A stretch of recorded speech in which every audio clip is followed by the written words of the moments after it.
안녕하세요. 오늘은 수요신앙 강좌 시편 개론 5번째 시간, 시편을 우리의 삶으로 가져오는 것에 대해서 말씀을 좀 나눠보도록 하겠습니다. 벌써 이제 마지막 시간인데요. 지난 4주 동안 우리는 시편에 대해서 참 많은 걸 배웠습니다.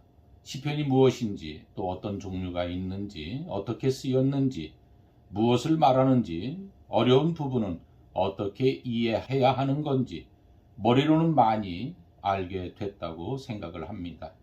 그런데 오늘은 가장 중요한 질문을 던질 때가 되었습니다.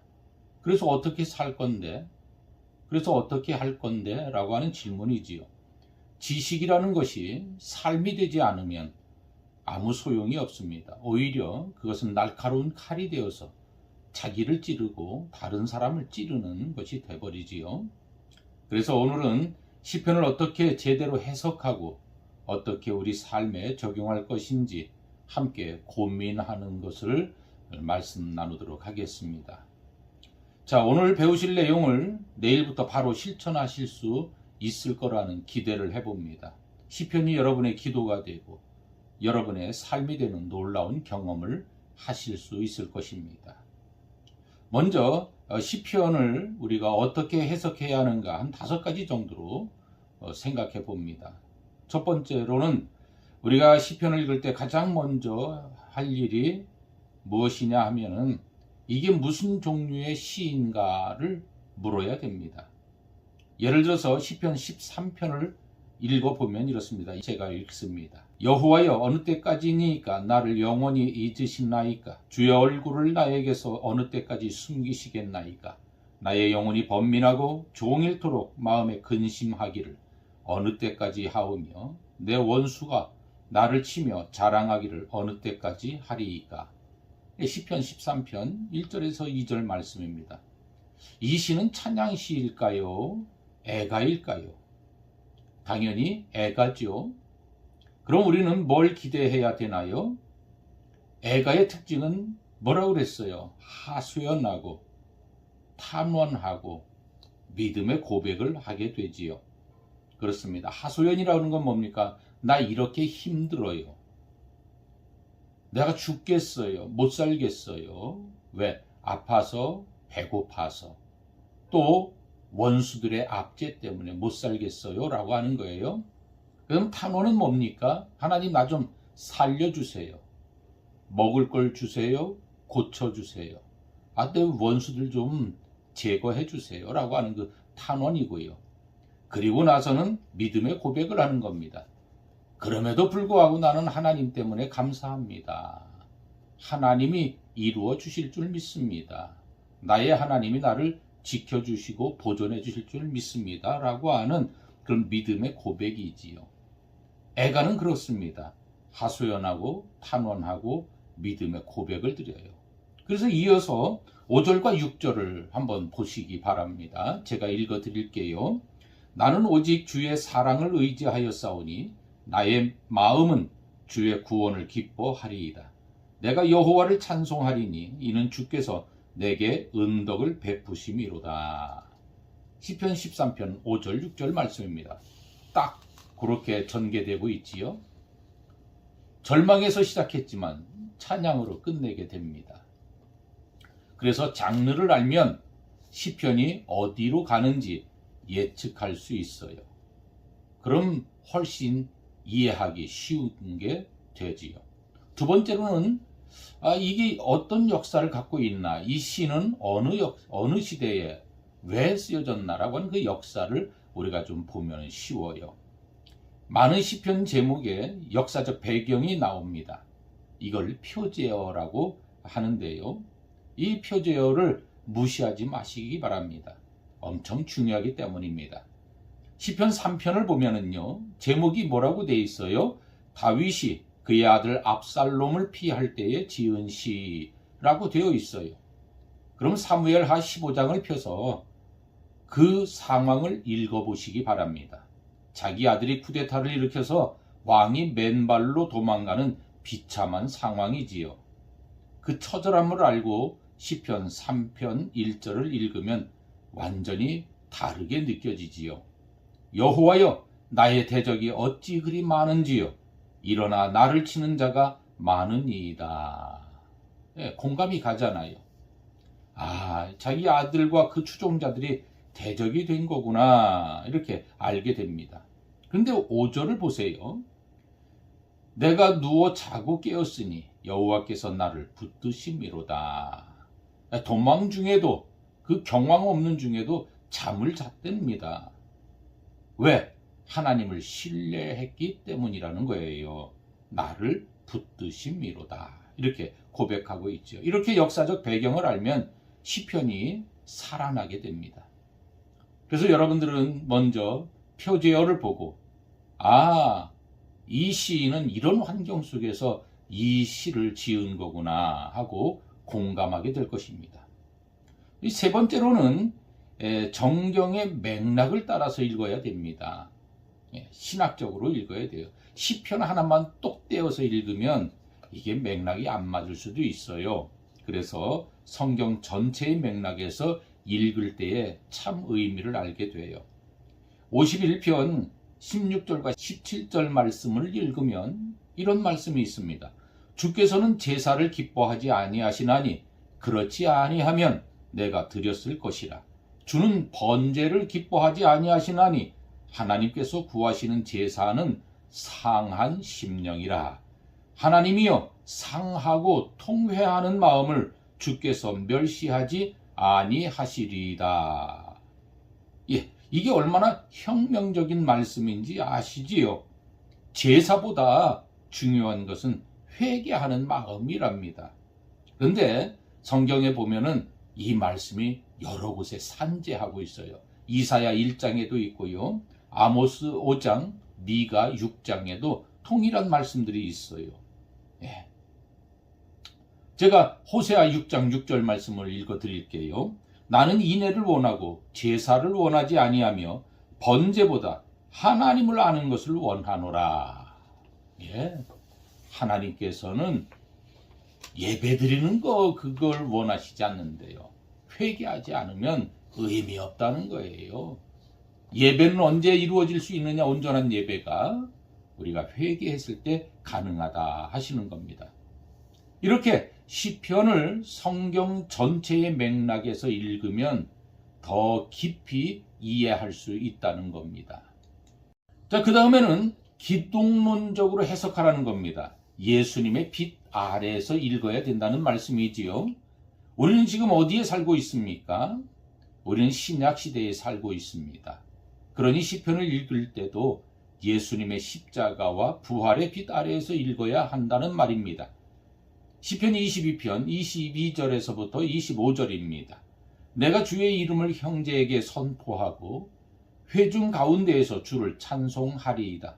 여호와를 두려워하는 너희여 그를 찬송할지어다. 야곱의 모든 자손이여 그에게 영광을 돌릴지어다. 너희 이스라엘 모든 자손이여 그를 경외할지어다. 그는 곤고한 자의 곤고를 멸시하거나 싫어하지 아니하시며 그의 얼굴을 그에게서 숨기지 아니하시고 그가 울부짖을 때에 들으셨도다.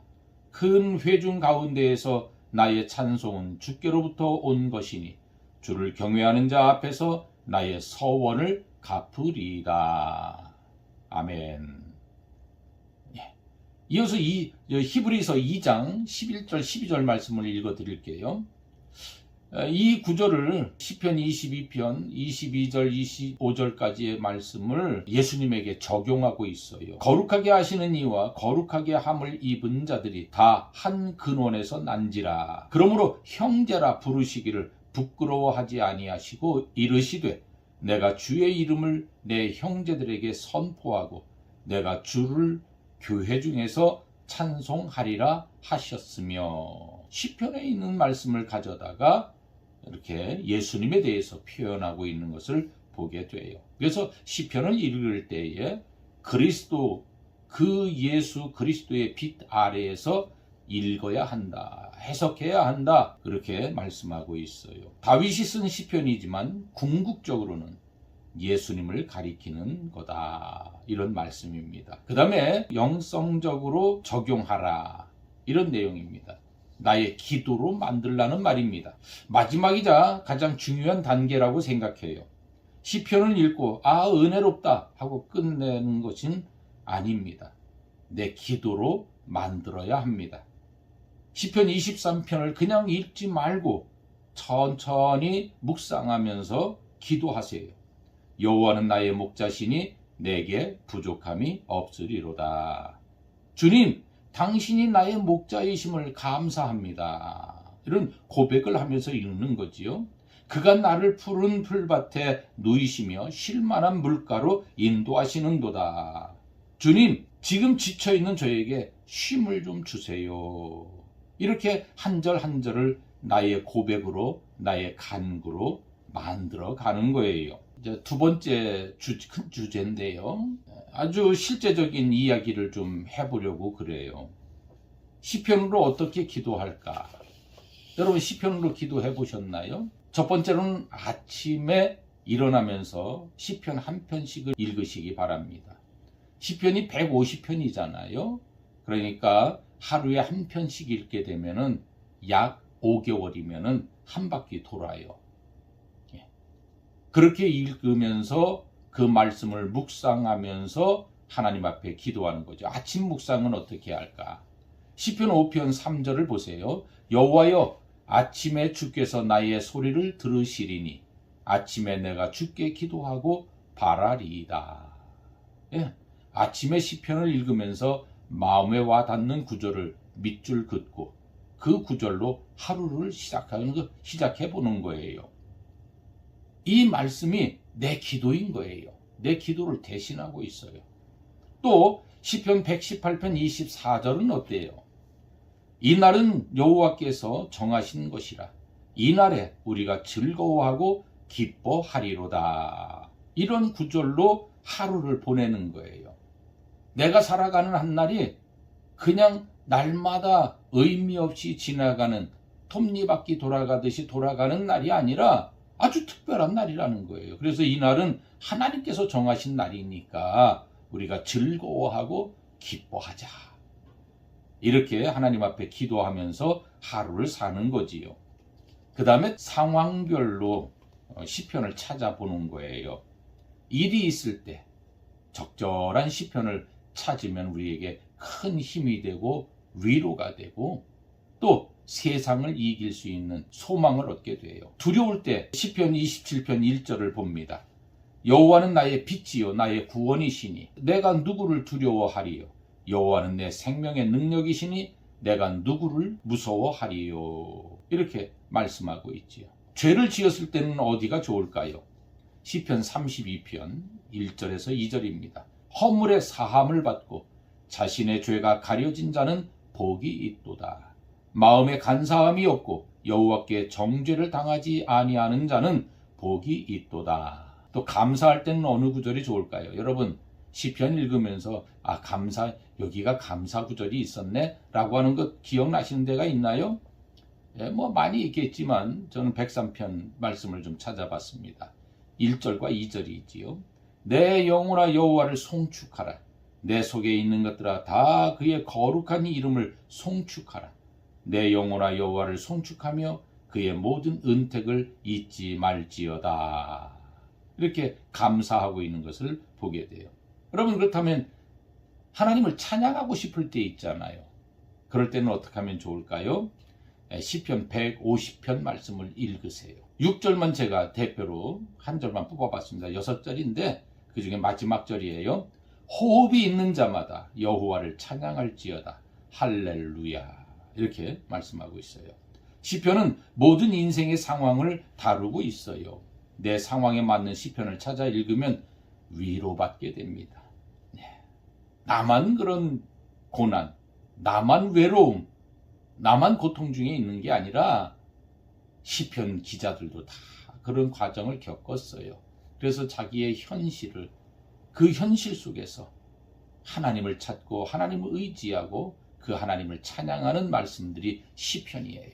그래서 여러분들과 동일하고 비슷하고 여러분들에게 힘과 용기를 주는 믿음을 주는 그런 시편들은 얼마든지 찾을 수 있다는 거지요. 그리고 또 여러분들이 세상을 살다 보면 정말로 친하고 가까운 사람들이 어려운 가운데 있는 사람들이 있어요. 분기점에 서 있는 이들이 있어요. 갈림길에 서 있는 이들이 있어요. 흥하느냐 망하느냐, 잘 되느냐 못 되느냐, 죽느냐 사느냐, 이런 갈림길에 서 있는 우리가 사랑하는 사람들이 있단 말이에요. 그래서 우리는 그들을 위해서 기도해야 되잖아요. 엄마도 될 수 있고 아빠도 될 수 있고 형제 자매도 될 수 있고요. 친한 친구도 될 수 있어요. 그들을 위해서 우리는 시편으로 기도하는 겁니다. 누군가를 위해 하는 기도를 중보 기도라 하는데, 이 중보 기도도 시편으로, 시편의 말씀으로 기도할 수 있어요. 자녀를 위해서 여러분 기도하시렵니까? 그럴 때에는 시편 127편 3절 말씀을 한번 보세요. 보라, 자식들은 여호와의 기업이요 태의 열매는 그의 상급이로다. 하나님, 제 자녀는 주님의 기업입니다. 주님께서 주신 선물입니다. 주님 뜻대로 키우게 해주세요. 이렇게 기도드릴 수 있는 거예요. 여러분, 새벽마다 자녀를 위해서 이렇게 기도한다면 그 자녀가 잘 될까요? 못 될까요? 저는 분명히 믿습니다. 하나님의 말씀은 살았고 운동력 있는 말씀입니다. 반드시 이루어지는 말씀입니다. 잘 될 것입니다. 그러나 기도하지 않는 자녀는 잘 될 턱이 없지요. 그래서 우리가 기도하는 거지요. 아픈 사람을 위해 기도할 때는 어떻게 할까요? 시편 103편 3절 말씀으로 기도하세요. 뭐라고 되어 있어요? 그가 내 모든 죄악을 사하시며 내 모든 병을 고치시며. 시편 말씀을 그 사람의 이름을 넣어서 기도하면 엄청 강력해지지요. 그가 내 모든 죄악을, 그럴 때에 그가 이종춘이의 모든 죄악을 사하시며 이종춘이의 모든 병을 고치시며, 이렇게 기도해 보세요. 반드시 일어서게 될 줄로 믿습니다. 그 다음에는 이제 시편을 암송하는 겁니다. 짧은 시편 몇 편을 외워보세요. 여러분 다 외우고 있을 만한 그런 시편이 23편이지요. 그리고 121편도 외울 만한 말씀이고요. 131편도 그렇고요. 121편 1절 2절 말씀을 제가 읽어 드릴게요. 내가 산을 향하여 눈을 들리라. 나의 도움이 어디서 올꼬? 나의 도움은 천지를 지으신 여호와에게서로다. 그러면 힘든 순간에, 아무것도 할 수 없는 순간에 그 시편이 입에서 나와요. 하나님 말씀을 마음에 숨기는 가장 좋은 방법이 암송입니다. 여러분들 마음에 심으세요. 그러면 그것이 싹이 나고 자라서 열매가 되어 여러분들의 인생을 윤택하게 만들 것입니다. 하나님의 말씀을 마음에 심으세요. 그것이 암송입니다. 그리고 나서는 시편으로 찬양하는 겁니다. 시편은 원래 노래였다는 거 기억하시죠? 시편으로 만든 찬송가를 부르세요. 찬송가 43장 즐겁게 안식할 날. 여러분, 즐겁게 안식할 날, 반갑고 좋은 날, 이 찬송 아시지요? 그 찬송이 어디에서 왔어요? 바로 시편 92편에서 왔어요. 제가 시편 92편 1절 2절 말씀을 읽어드릴게요. 1절 말씀을 읽어드릴게요. 지존자여, 시편금과 비파와 수금으로 여호와께 감사하며 주의 이름을 찬양하고 아침마다 주의 인자하심을 알리며 밤마다 주의 성실하심을 베풀미 좋으니이다. 이 말씀을 가져다가 이 찬송을 지은 거예요. 그 다음에 찬송가 210장, 여러분 잘 아시는 거잖아요. 시온성과 같은 교회, 이거 다 아시지요? 이 찬송은 어디에서 왔어요? 시편 87편에서 왔답니다. 그의 터전이 성산에 있으며 여호와께서 야곱의 모든 거처보다 시온의 문들을 사랑하시는도다. 5절입니다. 시온에 대하여 말하기를 이 사람 저 사람이 거기서 났다고 말하리니 지존자가 친히 시온을 세우리라 하는도다. 아멘. 자, 그 다음에 또 이제 중요한 게 있는데요, 여러분. 우리도 노력도 좀 해야지요. 수고도 좀 해야지요. 왜? 하나님의 말씀을 내 것으로 만들고 그 말씀이 내게 힘이 되고 내가 살아가는 순간에 그 말씀의 능력을 덧입어 살아가기 위해서는 수고도 좀 해야 돼요. 뭘 하려고 이럴까요? 쓰세요. 손으로 시편을 써보세요. 특별히 은혜 받은 시편을 공책에 천천히 쓰면서 묵상하는 겁니다. 타이핑하는 것과 손글씨는 달라요. 한 글자 한 글자 쓰면서 묵상하면 훨씬 더 깊이 들어가게 됩니다. 시편 119편 105절을 필사해 보세요.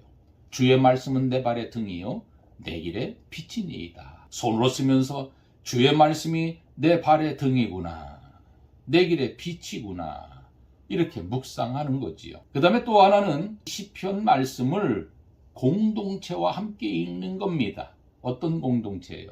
속회, 선교의 이 공동체에서 함께 읽는 거예요. 가족과 읽고요, 소그룹과 읽고요, 또 교회 공동체와 함께 시편을 읽어보세요. 특히 교동문으로 시편을 읽을 때 정말 은혜롭지요. 주고받으면서 주거니 받거니 하면서 읽으면 은혜롭습니다. 시편 136편이 좋은 예지요.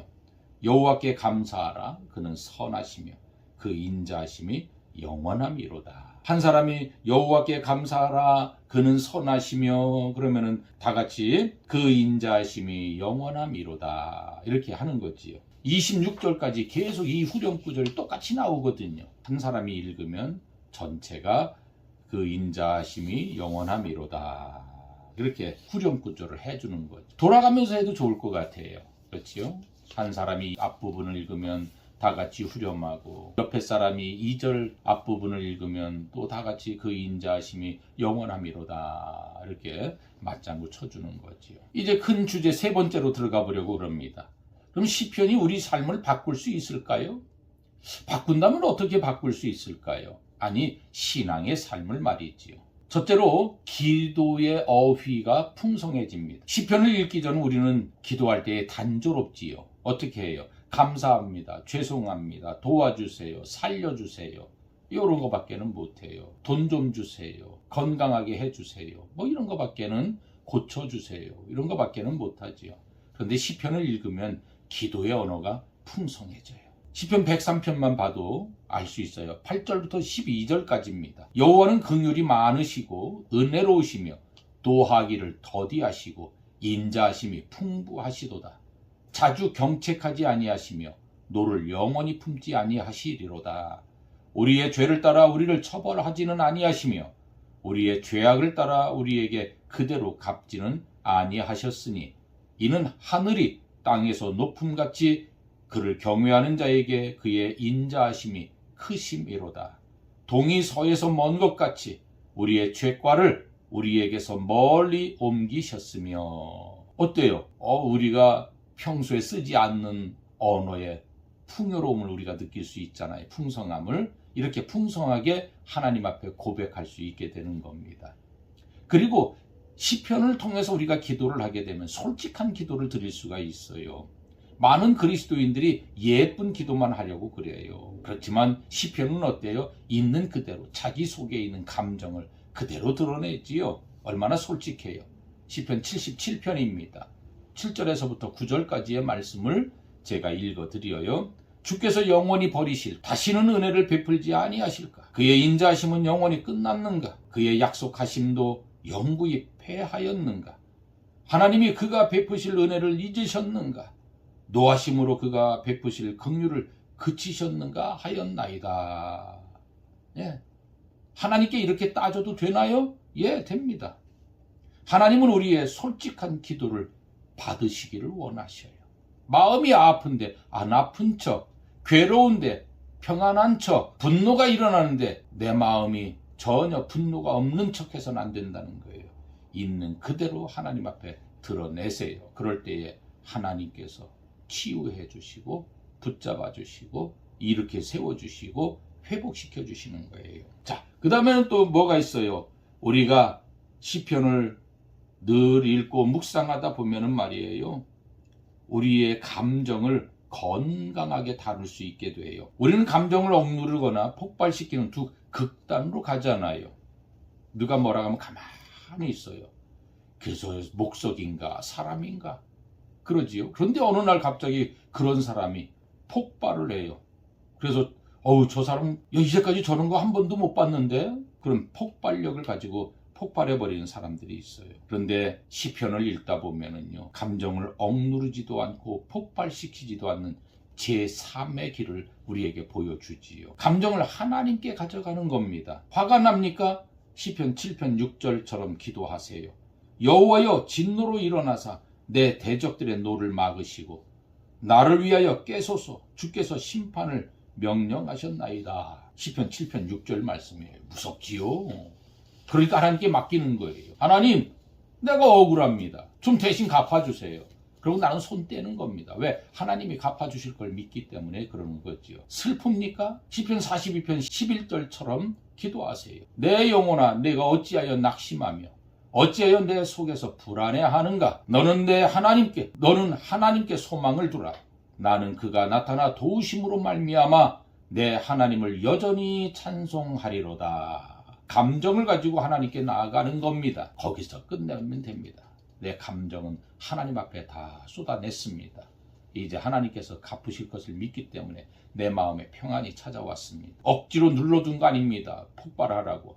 폭발시키지 않았습니다. 그래서 우리는 승리하는 겁니다. 그 다음에 또 하나는 이제 고난 중에 소망을 붙잡게 되지요. 이 성경에 큰 패턴이 있다고 그랬잖아요. 사사기 특별히 이스라엘 역사 속에 나타나는 큰 패턴. 뭐예요? 고난당해요. 고난당하면 이들이 하나님 앞에 나 좀 살려주세요. 그러면 하나님께서 어때요? 구원해 주시지요. 그래서 하나님이 구원하시면 평안이 찾아와요. 그래서 하나님을 찬양하게 됩니다. 이게 시편의 구조예요. 예. 가장 큰 패턴이지요. 고난당하는 이가 기도하고 기도하니 구원받고 구원받으니 찬양하는 거예요. 시편 40편에서 40편 1절에서 3절의 말씀이 바로 그 말씀입니다. 내가 여호와를 기다리고 기다렸더니 귀를 기울이사 나의 부르짖음을 들으셨도다. 나를 기가 막힐 웅덩이와 수렁에서 끌어올리시고 내 발을 반석 위에 두사 내 걸음을 견고하게 하셨도다. 새 노래 곧 우리 하나님께 올릴 찬송을 내 입에 두셨으니 내가 많은 사람이 보고 두려워하여 여호와를 의지하리로다. 웅덩이와 수렁에서 반석 위로 올리셨다 말씀하죠. 그리고 새 노래로 이렇게 하나님께 올릴 찬송을 내 입에 두셨다 이렇게 고백하고 있지요. 이게 시편의 패턴이고 우리 인생의 패턴이기도 하지요. 여러분 어느 과정에 있습니까? 고난 중에 있습니까? 뭐 해야 할 때입니까? 기도해야 할 때. 기도하고 나면 하나님이 구원해 주시는 걸 경험하게 될 거예요. 구원받고 나니 구원해 주실 것을 아니 하나님을 찬송하게 되는 거예요. 그게 신앙 아니겠습니까? 그게 하나님께서 우리에게 주시는 은혜 아니겠습니까? 그 다음에는 또 우리가 시편을 가지고 하나님 앞에 열심히 기도하다 보면 예배가 달라져요. 시편 95편 1절 2절입니다. 오라 우리가 여호와께 노래하며 우리의 구원의 반석을 향하여 즐거이 외치자. 우리가 감사함으로 그 앞에 나아가며 시를 지어 즐거이 그를 노래하자. 오라 노래하며 즐거이 외치자. 감사함으로 나아가자. 이게 예배의 언어입니다. 시편으로 훈련된 사람의 예배는 형식적이지 않습니다. 살아있는 예배입니다. 사랑하는 성도요. 저는 여러분들이 시편을 열심히 읽고 묵상하고 그것을 마음에 심음으로 풍성한 예배, 살아있는 예배를 드리는 우리 성도님들, 주님과 함께하는 예배를 드리는 우리 성도님들 되시기를 주님의 이름으로 축원합니다. 이제 5번의 강의가 끝났습니다. 그런데 사실 이게 끝이 아니라 시작입니다. 이제 진짜 시편과의 여행이 시작되는 거지요. 제가 마지막으로 드리고 싶은 도전이 있어요. 앞으로 30일 동안 매일 시편 한 편씩 읽으세요. 시편 1편부터 30편까지 그냥 읽는 게 아니라 천천히 묵상하면서 기도하면서 오늘 배운 해석의 원리를 적용하면서 읽으세요. 한 달 후에 여러분의 기도 생활이 어떻게 달라졌는지를 돌아보시기 바랍니다. 아마 놀라실 겁니다. 시편이 여러분의 언어가 되어 있을 거고요. 힘들 때 시편의 구절이 떠오르고 기쁠 때 시편의 찬양이 터져 나올 겁니다. 시편은 단순한 성경의 한 권이 아니에요. 하나님과 그의 백성 사이의 대화거든요. 3000년 동안 수억 명의 사람들이 이 기도로 울고 웃고 찬양하고 탄식했어요. 이제 여러분도 그 대열에 합류하는 겁니다. 시편으로 기도하고 시편으로 찬양하고 시편으로 살아가세요. 마지막으로 시편 119편 105절 말씀을 함께 읽으며 마치려고 합니다. 주의 말씀은 내 발의 등이요 내 길의 빛이니이다. 시편이 여러분의 발의 등이 되고 여러분의 길의 빛이 되기를 축복합니다. 기도하겠습니다. 사랑하는 하늘아버지, 5주간 시편 여행을 무사히 마치게 하심을 감사드립니다. 시편이 무엇인지, 어떻게 읽어야 하는지, 무엇을 말하는지, 그리고 어떻게 삶에 적용할 것인지 배우는 귀한 시간이었습니다. 주님, 이제 저희는 압니다. 시편이 단순한 고대의 시가 아니라 살아계신 하나님과 그의 백성 사이에 생생한 대화라는 것을 3000년 전 사람들의 기도가 오늘 저희의 기도가 될 수 있다는 것을, 하나님 오늘 배운 해석의 5가지 원리를 기억하게 하여 주옵소서. 장르를 파악하고 역사적 배경을 이해하고 성경 전체의 맥락을 읽고 예수의 빛 아래서 보고 나의 기도로 만드는 것을, 이 원리들이 단순한 지식으로 끝나지 않고 시편을 읽을 때 자연스럽게 적용되게 하여 주옵소서. 주님, 시편으로 기도하는 7가지 방법도 감사합니다. 아침마다 시편을 묵상하고 상황에 맞는 시편을 찾고 사랑하는 사람들을 위해 시편으로 중보하고 시편을 암송하고 찬송으로 부르고 성으로 필사하고 공동체와 함께 읽는 것, 이 모든 방법들을 통해 시편이 우리 삶 속 깊숙이 들어오게 하여 주옵소서. 특별히 이번 한 주간, 아니 앞으로 30일 동안 매일 시편 한 편씩 묵상하는 도전을 주셨습니다. 주님, 이 도전을 기쁨으로 받아들이게 하여 주옵소서. 바쁘다는 핑계로, 피곤하다는 이유로 미루지 않게 하시고 매일 주님의 말씀 앞에 서는 기쁨을 누리게 하여 주옵소서. 하나님, 시편을 통해 우리의 기도가 풍성해지게 하옵소서. 시편을 통해 저희가 솔직한 기도를 배우게 하옵소서. 시편을 통해 저희의 감정을 건강하게 다루게 하옵소서. 시편을 통해 고난 중에도 소망을 잃지 않게 하옵소서. 시편을 통해 우리의 예배가 살아나게 하옵소서. 주님, 무엇보다 시편을 읽을 때마다 주님을 보게 하여 주옵소서. 모든 시편이 결국 예수님을 가리키고 있음을 깨닫게 하여 주옵소서. 주의 말씀이 우리의 발의 등이 되게 하시고 우리의 길의 빛이 되게 하여 주옵소서. 한 달 후 시편이 우리의 언어가 되고 우리의 기도가 되고 우리의 찬양이 되고 우리의 삶이 되어 있기를 간절히 기도합니다. 예수님의 이름으로 기도드립니다. 아멘.